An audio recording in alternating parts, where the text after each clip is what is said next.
massive job cuts that could affect thousands right here. Up to 50,000 airline layoffs. Furlough day for 30,000 workers at United and American Airlines. You're the primary breadwinner for your family, and now living with intense fear and worries each day, anticipating layoffs at your job. Your sleep probably has been affected by thinking about job cuts. Your mood with your family has been irritable.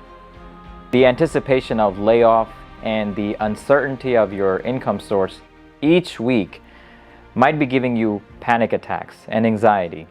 I ask those who find themselves in this difficult situation, those who are worried about losing your job with your company, please take the following 2 steps today and now. Step 1, priming for the worst case scenario.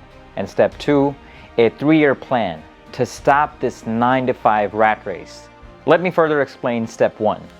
Priming for the worst case scenario now. See, when we visualize and detail out our worst possible fear, write them out in paper, we get clarity on our fear. So imagine as if you will be losing your job tomorrow. Get your pen and paper ready. Get that calculator out now. Put on paper expenses that you need for survival and expenses that you can cut, that are not needs. You are a hardworking individual, so train yourself to swallow your pride, for now at least, and then take a lower paying job to maintain cash flow. And again, I say for now. Make sure you're planning out in detail with your spouse. Remember, you guys are a team running a family. You have to mentally accept that you will not have access to all those amenities that you once had. When you embrace to live on bare minimum, you are training yourself to be psychologically free in many ways from some of the amenities of this world. But wait, my message today is not to live a compromised life. So here it is. Here's step 2. So many Americans are working 7 to 7 or 9 to 5 for a company, putting in 60 to 80 hours a week, 10 to 15 years working for a single company, many times in fear of losing their position with that one company, but at the same time working to make someone else, i.e. the larger corporations, wealthy. As I've said before, you're a hardworking machine, so don't waste that talent and effort all your life making the big companies wealthy. Would you ever spend the rest of your life cutting someone else's grass while your yard is in shambles for years?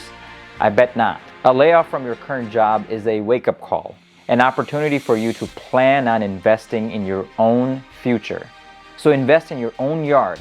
You don't have to kiss someone else's behind to get a promotion or a raise. Invest that time now in learning a trade or getting a certification in a specialized skill. A work skill that will not tie you to one position of a director or a manager for a company. A work skill that will not enslave you to one company forever.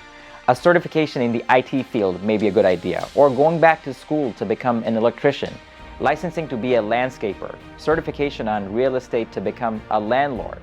In other words, training for a profession that allows you to become an entrepreneur, gives you the flexibility to have your own business. Invest your hard work for years to come in your own yard. Look, you don't need someone else's permission to take time off because you have to be with your family. It should be your decision, not someone else's permission. Keep your family first. If you're suffering with fear and anxiety about layoffs, get outside your comfort zone to plan a better future today and now. Don't stay on autopilot with the 9-to-5 rat race.